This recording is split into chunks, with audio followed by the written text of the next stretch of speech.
Bom dia, a paz do nosso Senhor e Salvador Jesus Cristo. Que você hoje tenha um dia abençoado na presença do Senhor. Nós hoje vamos falar sobre a água de Deus. É preciso beber da água de Deus. É preciso se refrescar da água de Deus. É preciso se limpar da água de Deus. É preciso se renovar da água de Deus. E para isso nós vamos ler o texto que está em Jeremias, capítulo 2, versículo 13, que diz: Porque dois males cometeu o meu povo. A mim me deixaram o manancial de águas vivas e cavaram cisternas rotas que não retêm águas. Precisamos aprender a reter águas.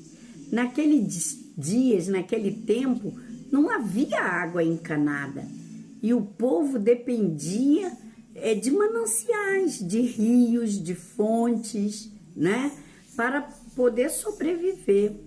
Entretanto, tanto pela falta do manancial como pelo comodismo do povo de não precisar, né, buscar água todos os dias, as pessoas passaram a fazer o quê?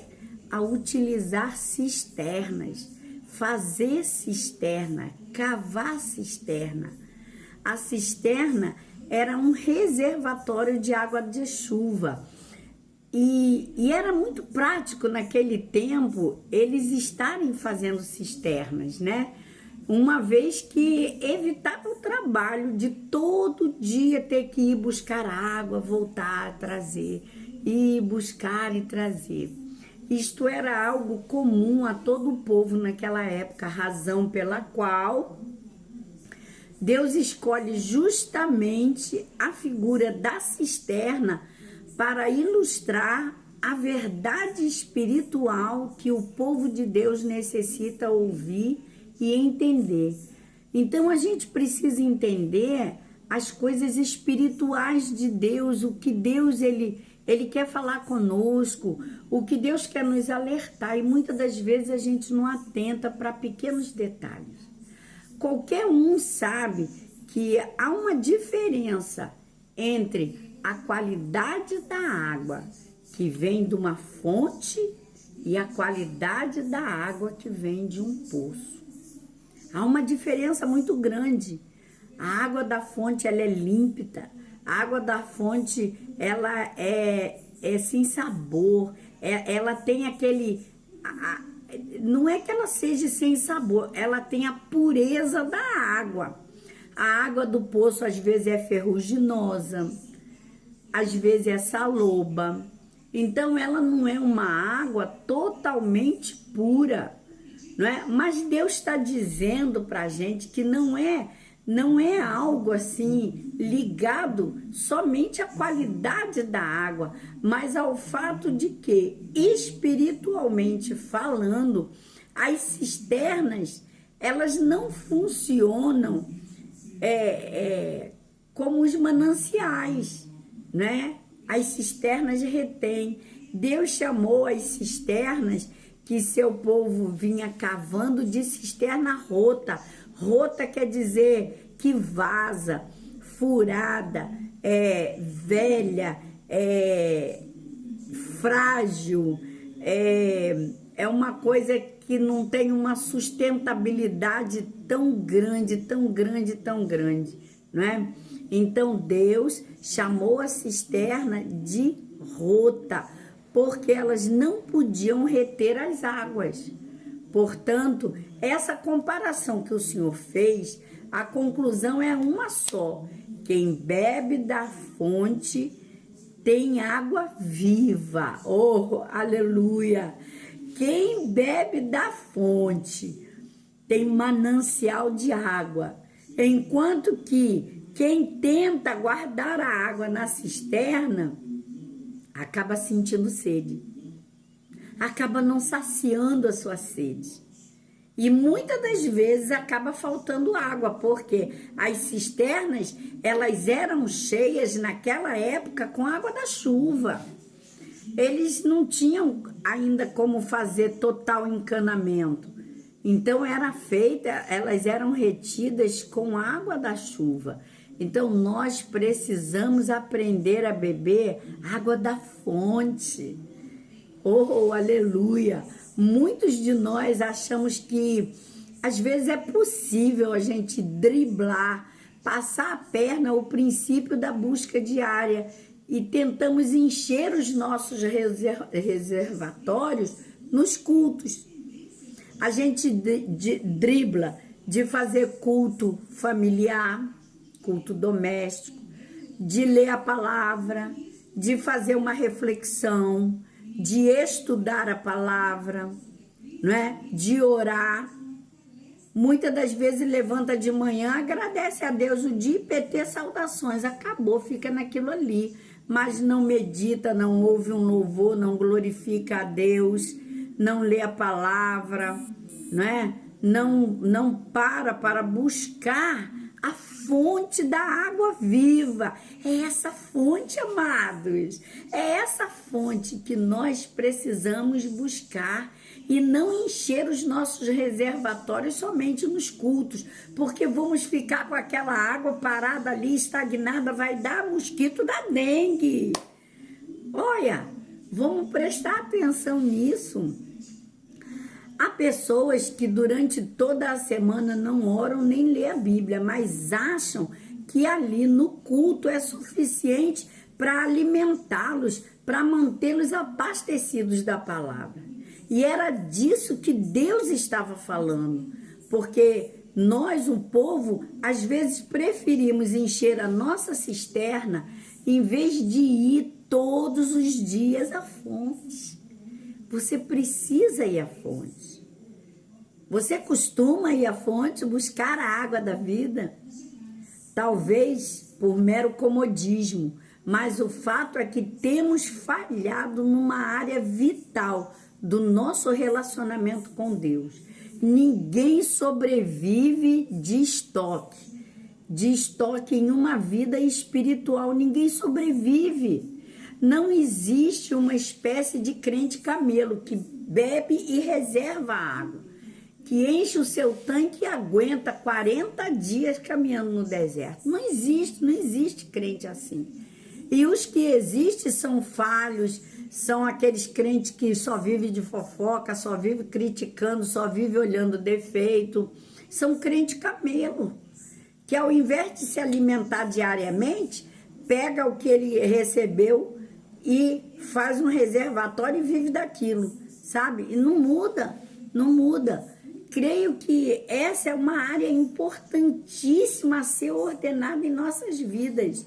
Precisamos mudar a nossa visão, precisamos buscar a fonte da água, ir nela e pegar água todos os dias.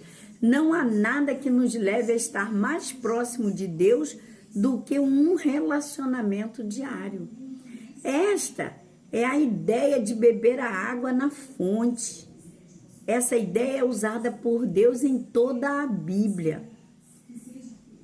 E penso que isto serve para cultivar em nós a mentalidade correta de que o nosso relacionamento com Deus deve ser diário. Temos que buscar a fonte. Temos que beber a água da fonte, não de cisterna, não de poços. Vamos observar alguns trechos da Bíblia, alguns textos, alguns versículos que nos dá uma alerta, que nos chama para, ei, acorda.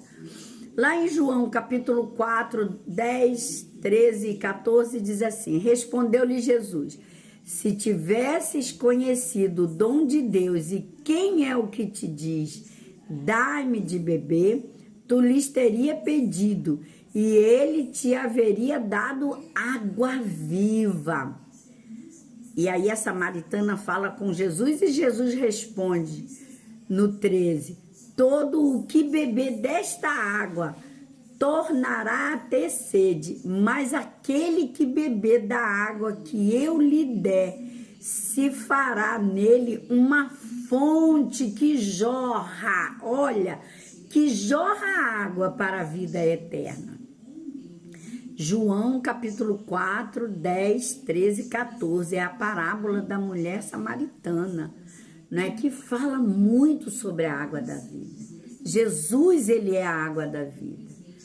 Depois nós temos João, capítulo 7, versículo 37 e 38, que diz: Jesus pôs-se em pé e clamou, dizendo: se alguém tem sede, venha a mim e beba. Quem crê em mim, como diz a Escritura, do seu interior jorrarão, correrão rios de água viva. É preciso você estar fortificado. É preciso você estar saciado da água da vida. Mas para você ter esse saciamento, é necessário que você tenha relacionamento com Deus. É necessário que você ore. É necessário que você busque. É necessário que você esteja em comunhão. É necessário que você leia a palavra. É necessário que você faça a reflexão. É necessário que você medite. Nós temos Apocalipse 7, 11, que diz: pois o cordeiro que se encontra no meio do trono os apacentará e os guiará para as fontes da água da vida, e Deus lhe enxugará os olhos de toda lágrima. Olha que coisa tremenda. Deus vai nos guiar para os mananciais, para as fontes da água da vida, e secará todas as nossas lágrimas. Apocalipse 7, 11. E Apocalipse 22, 17 diz: o Espírito e a noiva dizem: vem. Aquele que tem ouvidos, ouça. Aquele que ouve, diga: vem. Amém? Precisamos de tempo aos pés do Senhor Jesus. Precisamos buscar o Senhor todos os dias da nossa vida. Amém? Que o Senhor te abençoe, que o Senhor te guarde, que o Senhor te renove, que o Senhor te restaure, que o Senhor faça você jorrar rios de água viva, que você venha transbordar o seu manancial com a palavra, com o amor, com a reflexão, com a oração, sabe, com a sua busca diária a Jesus. Eu sou a pastora Wanda Lima, da Missão Betesda, em Recife. Meu esposo é o pastor Luiz Alberto da Silva. Nós estamos aqui todos os dias para meditarmos na palavra do Senhor. Que o Senhor te guarde, que o Senhor te abençoe, que o Senhor faça resplandecer sobre você a luz e o brilho de Cristo Jesus em sua vida, em seu rosto, em seu testemunho, em sua vida diária. Que rios de água vivas fluam sobre você. Um beijo grande no seu coração. Deus te abençoe.